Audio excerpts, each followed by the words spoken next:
নমস্কার, আপনারা দেখছেন শিশু কবিতা সুন্দরবন ইউটিউব চ্যানেল। আর আজকে আমরা আলোচনা করব বাংলা গদ্যের বিকাশে যে সকল প্রতিষ্ঠান এবং ব্যক্তিবর্গরা বিশেষ ভূমিকা গ্রহণ করেছিলেন তাদের মধ্যে অন্যতম Fort William college, Serampore mission, Ishwarchandra Vidyasagar এবং রামমোহন রায়, আরও অনেকে আছেন। তোমাদের পাঠ্যে third semester Bangla major West Bengal State University Bangla গদ্যের বিকাশের সম্পর্কে তোমাদের পড়তে হবে। আমরা 4টে প্রশ্ন দেব, 2টো প্রশ্ন এসে যাবে, আর সেই প্রশ্নগুলো পুঙ্খানুপুঙ্খ আমরা চুলচেরা বিশ্লেষণ করে তোমাদের সামনে ভিডিও আকারে তুলে ধরব। ইতিমধ্যে আমরা প্রকাশ করেছি রামমোহন রায়, বিদ্যাসাগর প্রকাশ করেছি। আজকে প্রকাশ করব বাংলা গদ্যের বিকাশে শ্রীরামপুর মিশনের অবদান বা ভূমিকা আলোচনা করো। Most important question 2025 third semester Bengali major. তো এই প্রশ্ন আলোচনা করার আগে তোমাদের কাছে আমাদের আবেদন, শিশু কবিতা সুন্দরবন ইউটিউব চ্যানেল প্রত্যক্ষ এবং পরোক্ষভাবে 17টি কলেজের ছাত্রছাত্রীর সঙ্গে জড়িয়ে আছে। সেই সাথে জড়িয়ে আছে আমাদের ওপারের বাংলার বেশ কিছু কলেজের ছাত্রছাত্রীরা। কারণ এখানে কোনো এডুকেশন ছাড়া অন্য কোনো বিষয়ে আমরা আলোচনা করি না। প্রথমেই আমরা স্বীকারোক্তি দিয়ে দিয়েছি, এখানে কেবলমাত্র পড়াশোনা নিয়েই আলোচনা হবে। আর এইরকম চ্যানেল সোশ্যাল মিডিয়া খুব কম দেখতে পাওয়া যায়, কারণ আমরা পয়সা দিয়ে এন্টারটেনমেন্টের দিকে আমরা খরচ করতে বা নজর দিতে আমরা বেশি পছন্দ করি। আর সেই পছন্দকে আমরা অপছন্দ করে তার বিপরীত ধারায় পদক্ষেপ করে আমাদের এই আলোচনা। শ্রীরামপুর মিশন 1800 খ্রিস্টাব্দে এই বাংলার বুকে প্রতিষ্ঠিত হয়। তাই আলোচনা শুরুতেই আমরা বলে রাখি যে বাংলা গদ্যের বিকাশে শ্রীরামপুর মিশনের ভূমিকা বা অবদান অপরিসীম। কেন বলছি এই কথাটা?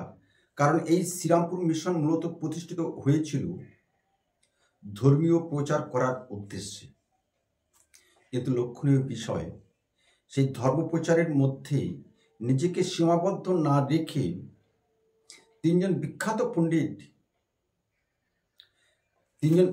পণ্ডিত উইলিয়াম কেরি, উইলিয়াম অড এবং মার্সম্যান, এই তিনজন পণ্ডিত ধর্মীয় প্রচারের মধ্যে না রেখে এই প্রতিষ্ঠান থেকে আপামর সাধারণ মানুষের মধ্যে বিস্তার করে দিলেন, যার ফলে সাধারণ মানুষও এই প্রতিষ্ঠানের সঙ্গে যুক্ত হতে পেরেছিল। তাই সেই প্রেক্ষিতে আমরা বলতে পারি যে শ্রীরামপুর মিশন বাংলা গদ্যের বিকাশে এক অসামান্য ভূমিকা গ্রহণ করে। আর সেখানে আমরা দেখি যে শ্রীরামপুর মিশন নিজেকে কেবল তার প্রধান লক্ষ্যের মধ্যে সীমাবদ্ধ রাখেনি। তাদের নির্দিষ্ট কার্যক্রমের গণ্ডিকে অতিক্রম করে বাংলা ভাষা এবং সাহিত্যের উপর গভীরভাবে দৃষ্টিপাত করেন। তাই তাদের যে অবদান বাংলা গদ্যের বিকাশে, সেটা আমরা নিম্ন সূত্রাকারে আমরা পরপর আলোচনা করে দিচ্ছি। আমরা প্রথমে দেখি শ্রীরামপুর মিশনের একটি উল্লেখযোগ্য প্রধান কাজ মুদ্রণ যন্ত্রের ব্যবহার। আমরা পূর্বেই বলেছি 1800 খ্রিস্টাব্দে এই শ্রীরামপুর মিশন প্রতিষ্ঠিত হয়। আর এই শ্রীরামপুর মিশন প্রতিষ্ঠিত হওয়ার পূর্বে কোনো লেখ্য বই প্রধানত ছিল না, কিন্তু এই শ্রীরামপুর মিশন প্রথম এই মুদ্রণ যন্ত্র স্থাপন করে তারা বিভিন্ন প্রকার পুস্তক ছাপাতে থাকে। মূলত তারা আগে পাঠ্যপুস্তকের দিকে নজর দেয় এই শ্রীরামপুর মিশন। আমরা দেখেছি এই শ্রীরামপুর মিশনের প্রধান উদ্দেশ্য ছিল ধর্মীয় প্রচার করা। সেই কারণে এই মিশন প্রথম বাইবেল তারা অনুবাদ করে, আর বাইবেল এবং অন্যান্য ধর্মীয় গ্রন্থ তারা অনুবাদ করায় তা সাধারণ মানুষের কাছে খুব সহজলভ্য হয়ে ওঠে।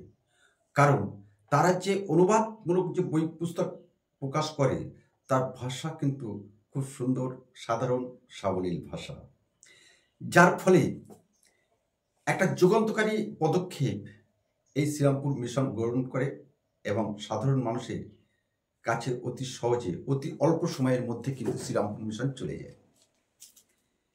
এরপর আমরা দেখি বাইবেল অনুবাদ।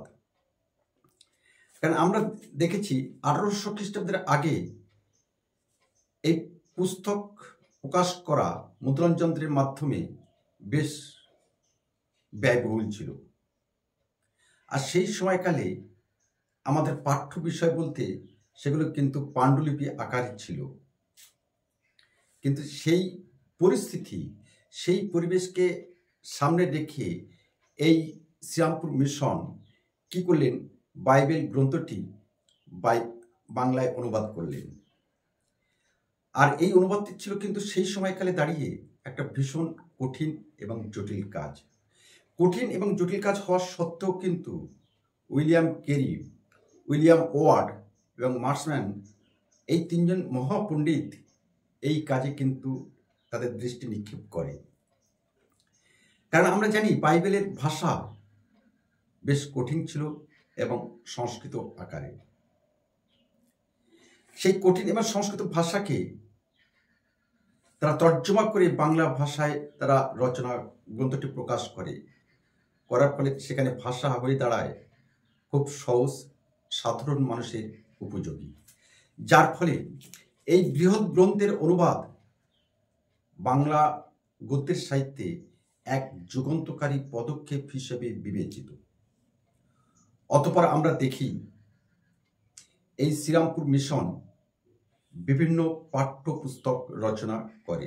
আমরা ভূমিকায় যে কথাটা বলেছিলাম, শ্রীরামপুর মিশন প্রথম দিকে পাঠ্যপুস্তক একের পর এক প্রকাশ করতে থাকে। আর প্রকাশিত এই বইগুলি প্রধানত শিক্ষার্থীর দিকে নজর রেখে তারা প্রকাশ করে, অর্থাৎ শিক্ষার্থীর উপযোগী করে এই পুস্তকগুলি তারা প্রকাশ করতে থাকে।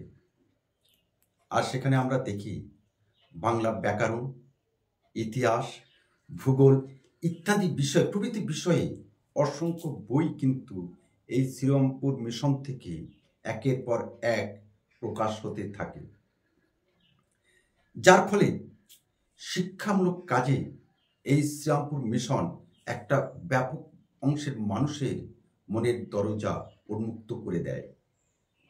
শুধু তাই নয়, এই পুস্তকগুলি বাংলা গদ্যের ক্ষেত্রে তার ক্ষেত্রকে প্রসারিত করে এবং তার পরপরই শ্রীরামপুর মিশন নজর দেয় সাময়িক পত্র পত্রিকার দিকে। কারণ আমরা জানি একমাত্র পত্রপত্রিকা খুব সহজেই মানুষের কাছে পৌঁছে যেতে পারে। আর এই দৃষ্টিভঙ্গিকে সামনে রেখে শ্রীরামপুর মিশন ধর্মীয় গ্রন্থ, শিক্ষামূলক গ্রন্থ প্রকাশ করার পর তারা নজর দিলেন বিভিন্ন সাময়িক পত্র পত্রিকার দিকে।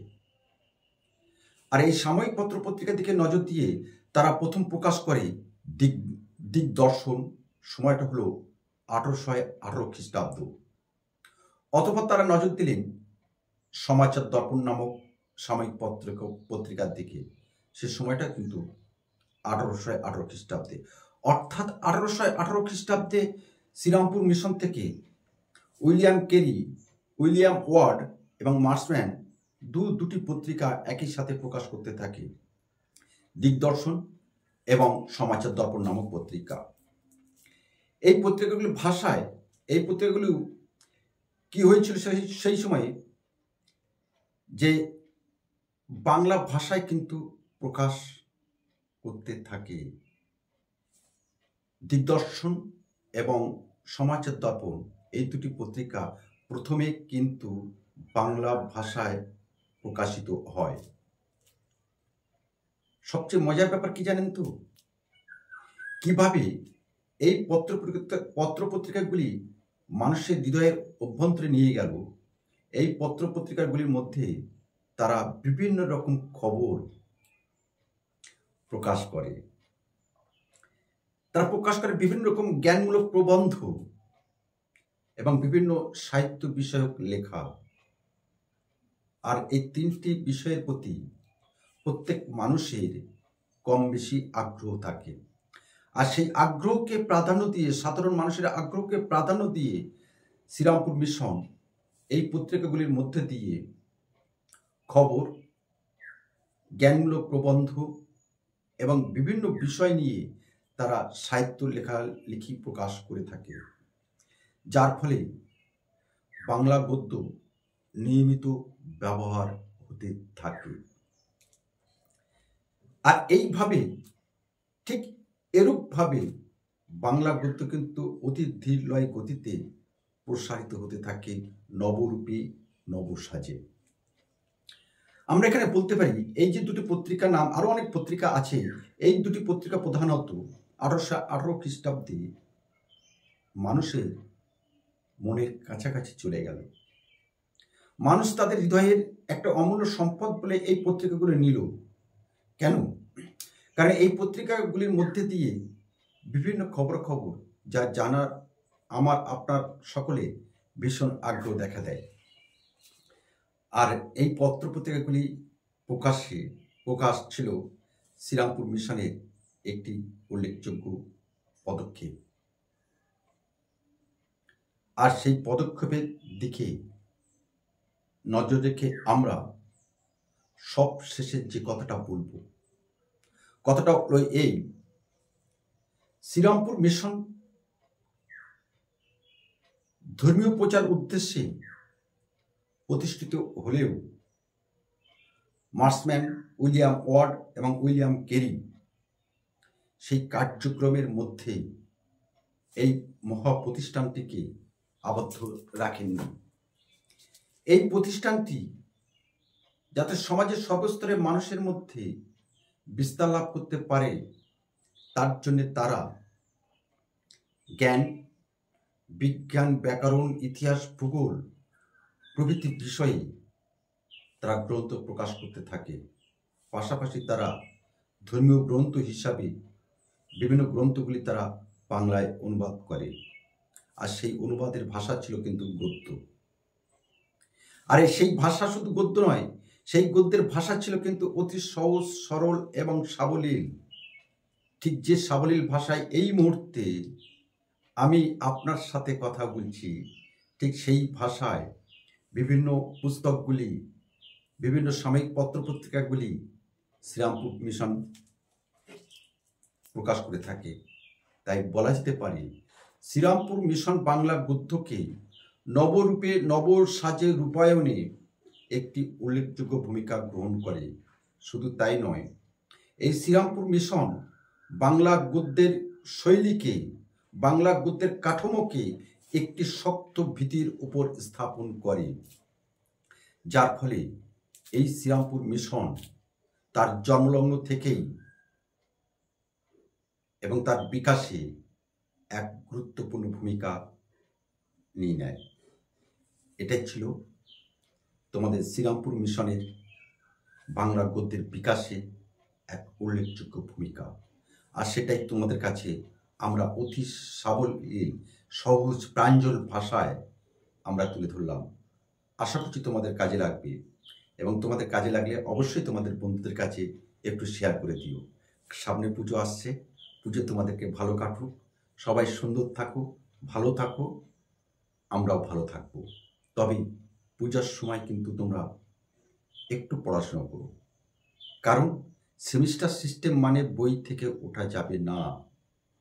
এই পরীক্ষা দিয়ে তার পরের দিন আবার কিন্তু অন্য বই তোমাদেরকে পড়তে হবে। এটাই হচ্ছে সেমিস্টার সিস্টেমের অন্যতম লক্ষণ।